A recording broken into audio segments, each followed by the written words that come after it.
Hello, Brabs. We're back with more Bürgermeister's daughter. The Bürgermeister's daughter. The Buchler House on Market Square is today the western part of the Hotel Adelshof, Hall's plushest. The lower floors were originally the residence of the imperial mayor, the emperor's representative and watchdog in Hall since the 12th century.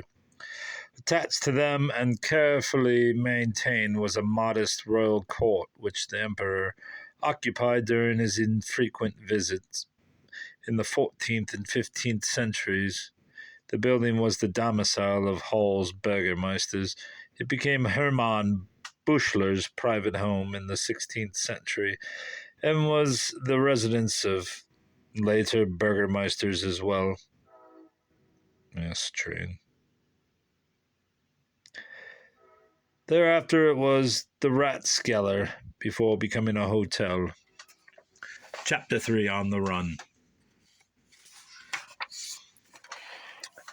Hermann Buchler did not have to read Anna's entire stash of private letters to have his worst fears confirmed. He was not, however, the kind of man who allowed disappointment and grief to occupy him for long. Anna soon confronted a father whose anger would light the legal skies of Hall until his death 18 years later, and keep them burning bright until her death 9 years after his.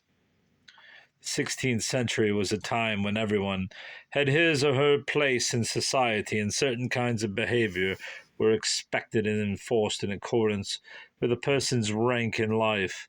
Townspeople lived on preassigned streets according to their trade or profession, and they dressed in clothing appropriate to their social class.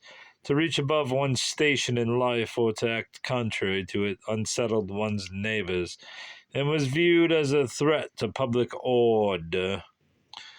The elaborate, sumptuary laws of contemporary Nuremberg, a model German city, equated such behavior with the deadliest of sins, entitled Regulation and Prohibition of Pride by the Knowing Council of the City of Nuremberg.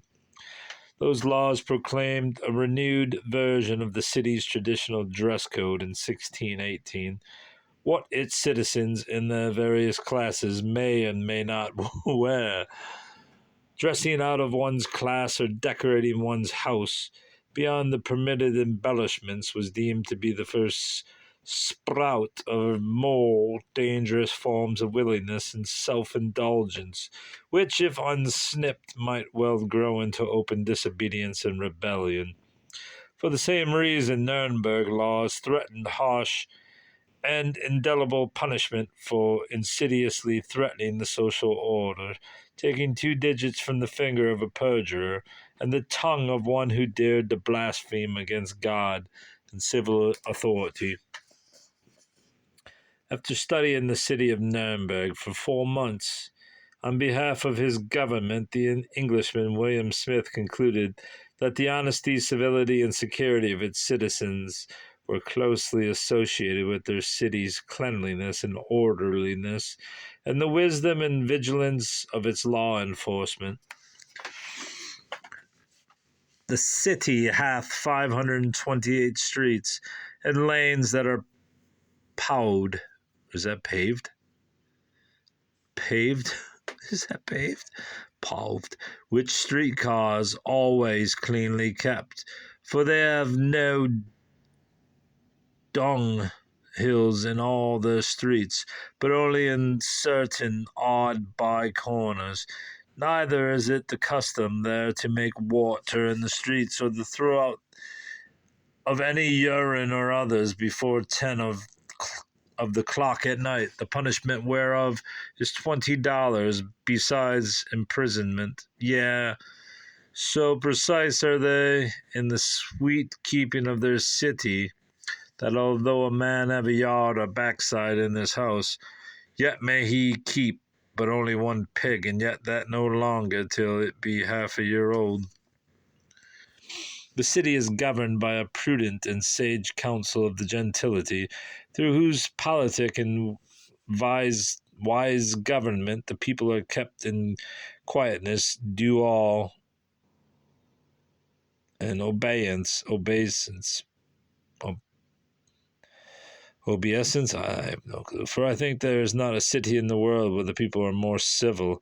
I have read that about 100 years past, one of the chiefest potentates in Germany came to this city and demanding of one of the chiefiest governors there how he could keep his people so quiet, being so great a multitude. He answered with cherishing of the good and punishing of the evil.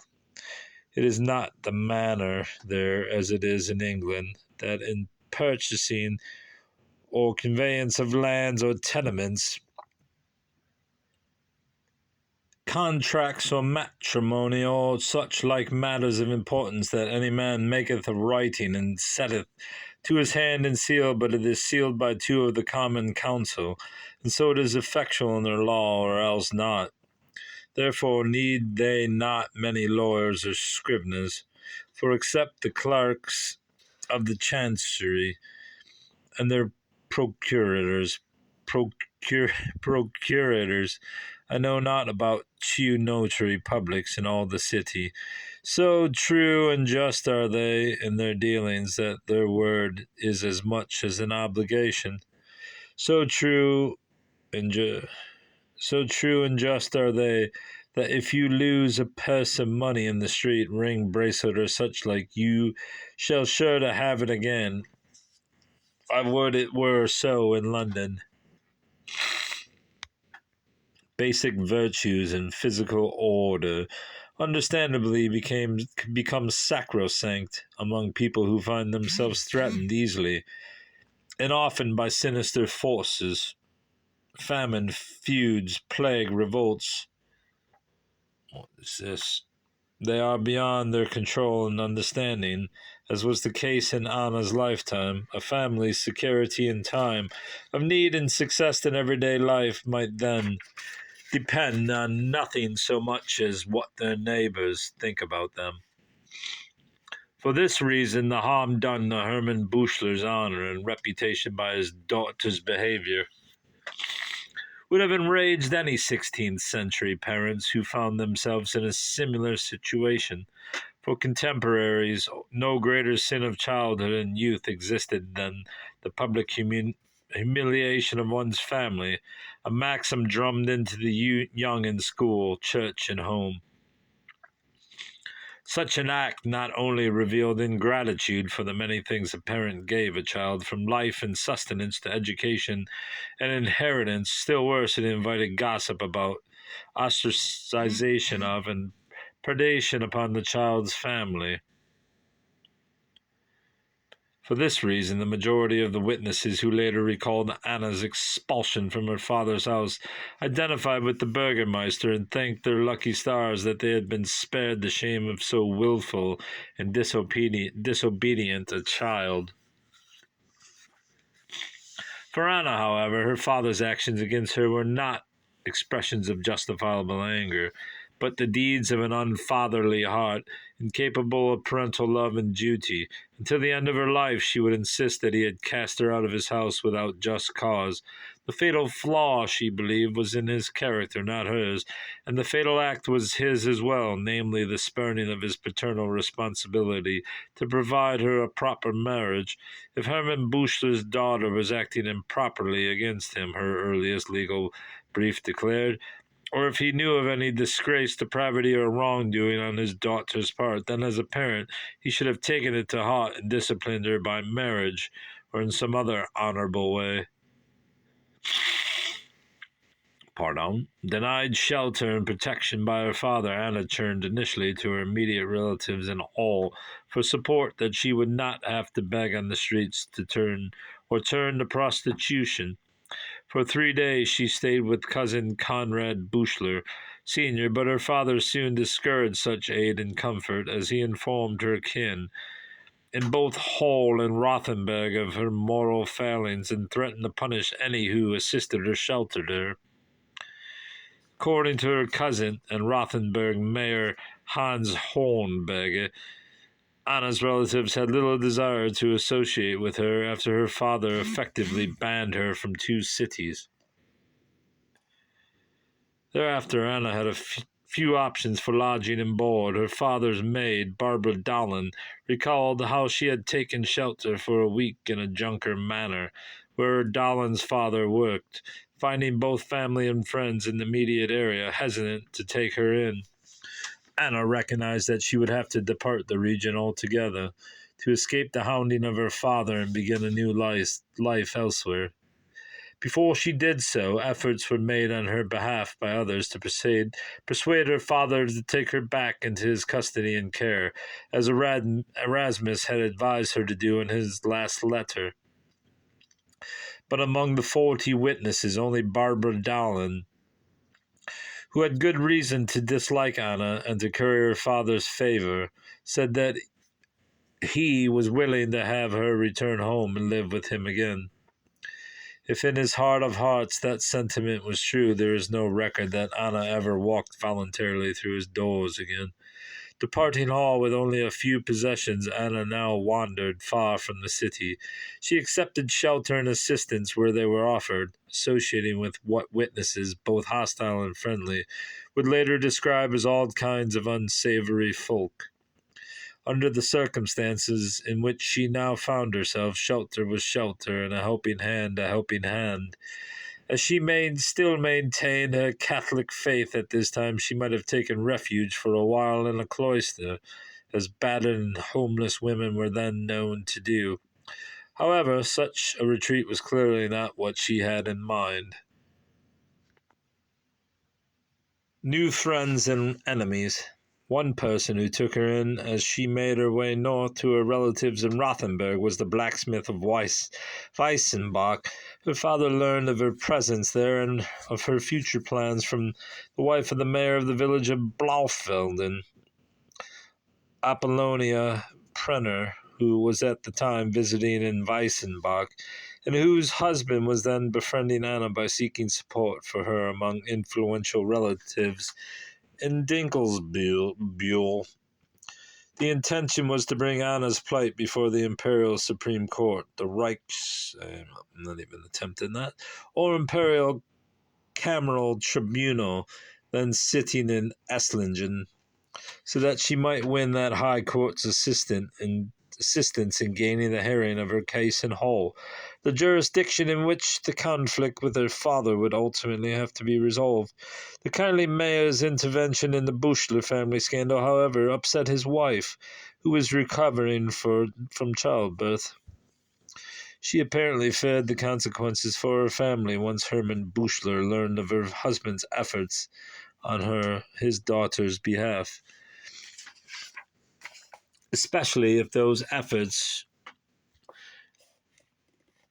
led to effective action against him in Hull, inasmuch as Anna's reputation, like her father's warnings, had preceded her to Blaufelden. The woman may also have had misgivings about her husband's close proximity to the notorious Maid of All. Here is how the anxious Apollonia expressed her concern to Anna's father. After your daughter left you, she came here to Weissenbach and has been living at the smithies. I wish that she would leave me and mine alone. She says she is going to do your honor, Hermann Büchler, a lot of harm before the Imperial Supreme Court. I am a poor woman recovering from childbirth, and I truly regret that this is happening. But if your honor will not take precautions against her, then I must do so myself in a way I would prefer to avoid. So I ask your honor to prevent that, to think of my poverty and get her out of here. A hearing in Hull. The information Hermann Büchler received from Apollonia Prenner proved to be completely accurate.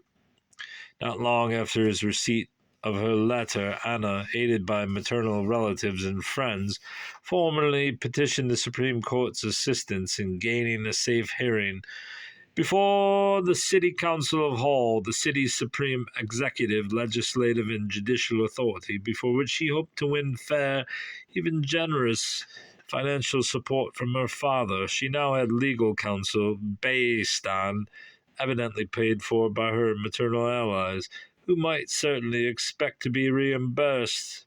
as there was clearly money to be gotten from Hermann Buchler.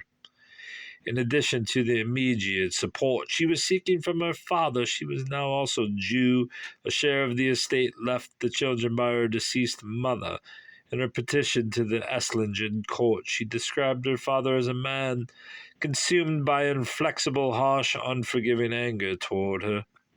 To the best of his ability, he has belittled, reviled, and raged against me in a way that is not at all befitting or proper for a father to do. He should rather shelter, care for, and protect me from scandal and disgrace, as natural fathers are obligated by both divine and human law to do.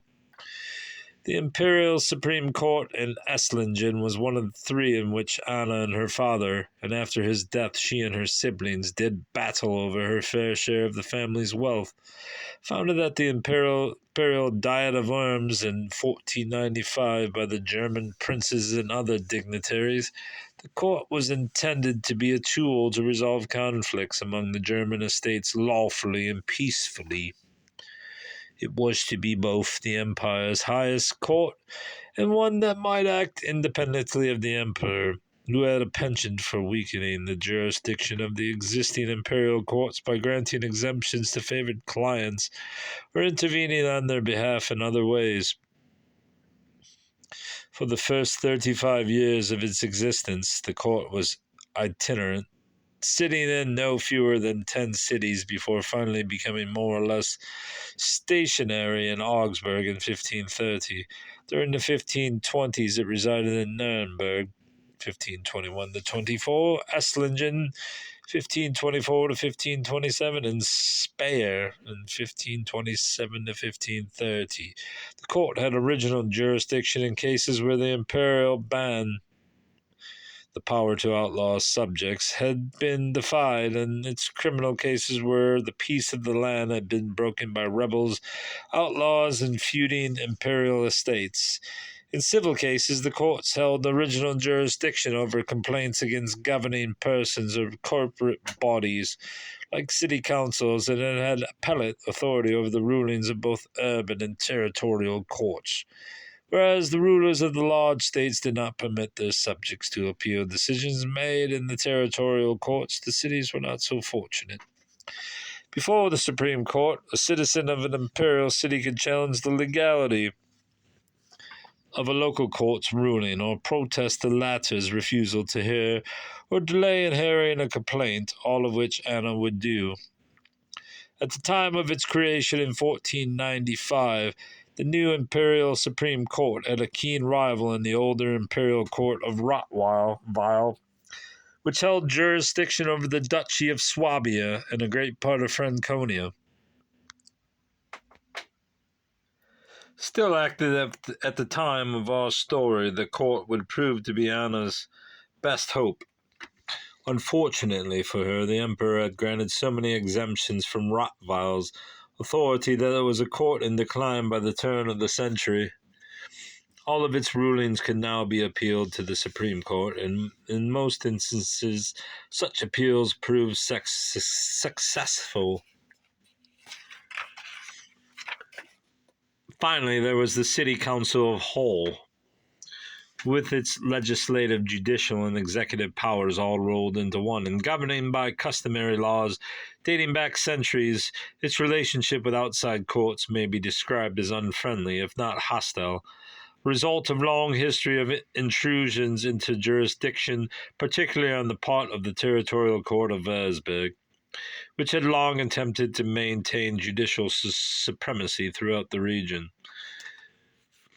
As a dependent single woman claiming wrongful abandonment and impoverishment, Anna had a right to request financial support from her father, who technically still had legal custody of her, and she was also legally due at this time a share of her maternal inheritance.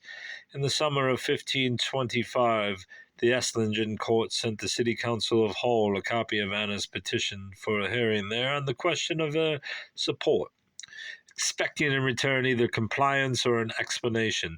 The council shared the petition with her father, who declared that he had no desire whatsoever to discuss money with his daughter.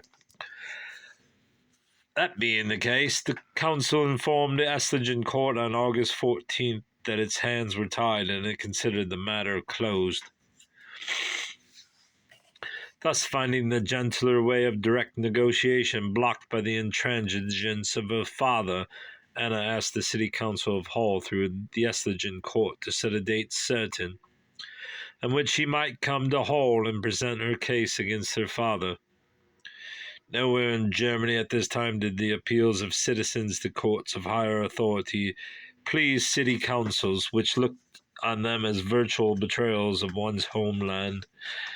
In the 15th century, Hull had declared it a punishable breach of citizenship for any Haller to turn to a foreign court against a fellow citizen, insisting that local disputes be settled in the home court, whose decisions were to be received as final.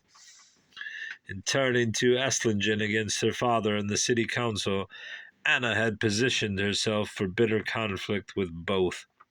Before Anna and her council would venture a single kilometer into territory under Hull's jurisdiction where the city council of Hull's High Court might serve process on her, they wanted the council's firm assurance of their safety. So together with their petition for a hearing in Hull came also a request for a letter of safe conduct to and from the city. This procedure addressed several concerns. At this time, Anna was deemed still to be within the household and under the custody of her father, who was a powerful official in Hull. Was that lightning I just saw, bruv? And also one who might reasonably be expected to take action against her, either private or legal, once she entered Hull territory, with the intention of suing him. It was a courageous and difficult undertaking. It was indeed lightning. And difficult undertaking for a child at any age or of either gender to challenge a parent in a court of law, even though Anna was now technically in her majority, over 25, being unmarried and without means. She remained a dependent child seeking support, and as such she still could not proceed against her father without prior court consent. Her petition for safe conduct was also a request for the city's council forbearance and willingness to stand in loco parentis on her behalf. In a word, she wanted the council to protect her from her father until it had heard and adjudicated her case, and she had safely in hand that portion of the family wealth then rightfully due her, by which means she could at least lead an independent life. The Estlingen court's acceptance and forwarding of her petition to Hull had already been a step in that direction. In addition to being an independent child in the eyes of the law, Anna was also an unprofessional single woman, and as such she could not act legally in a court of law without an accompanying male counsel or representative, normally a woman's father or nearest male relative. This was only one of several restrictions on the legal status of women that resulted from the general rule of male guardianship. In Germany, a widow also could not act independently as the guardian of her children, but had rather to make all decisions affecting their education and welfare, including testamentary dispositions, under the guidance of one or more male guardians, appointed either by her deceased husband or by a court. And whenever an unprofessional woman spoke in court, her word always carried less weight than a man's. Roman and early German law based male guardianship of women on women's comparative physical weakness and their limited experience of worldly affairs.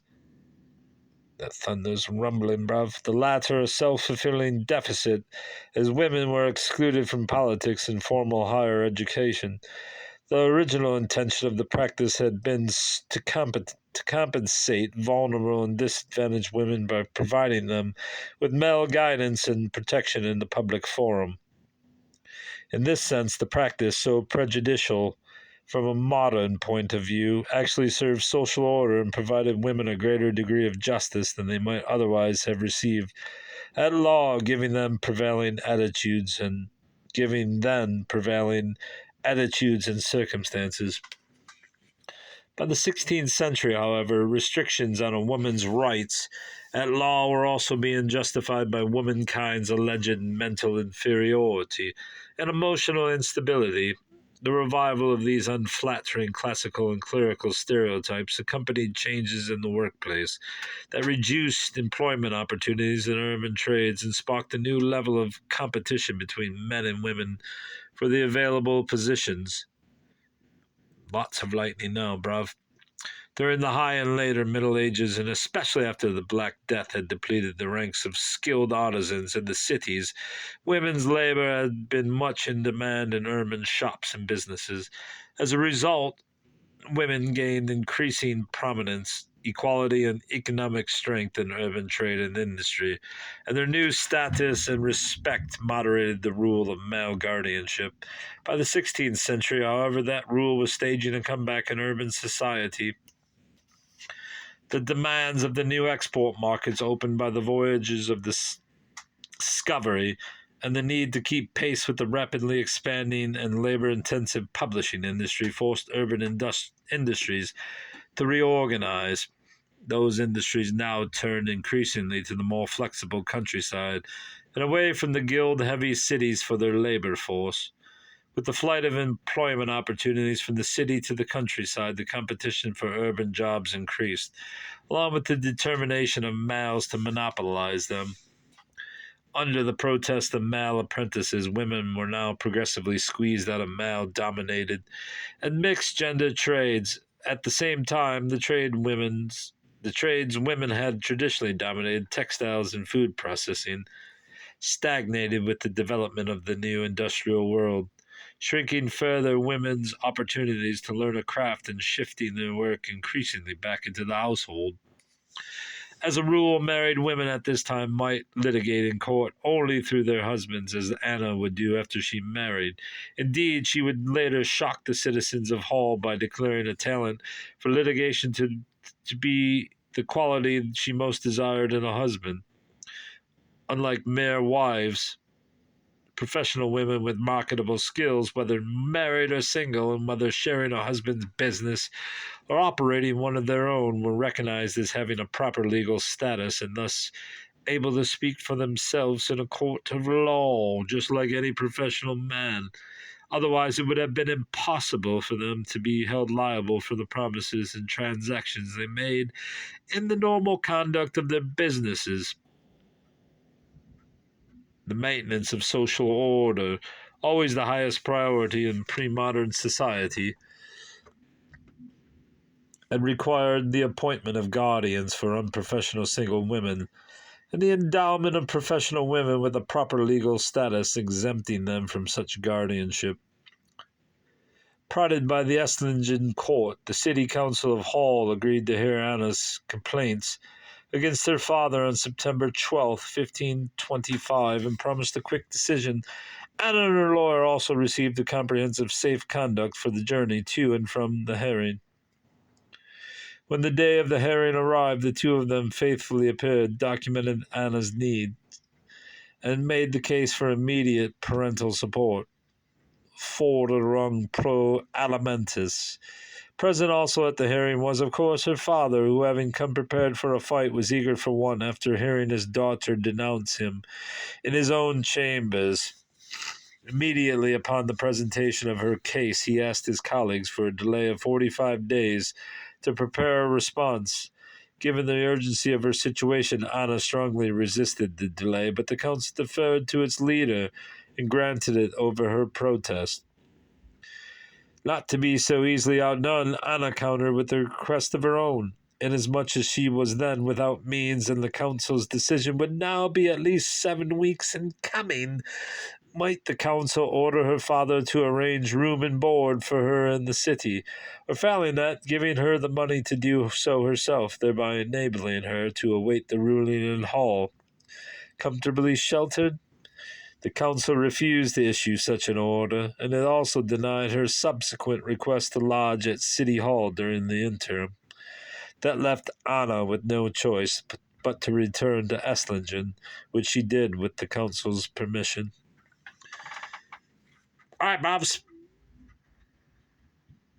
That's all for today. Goodbye.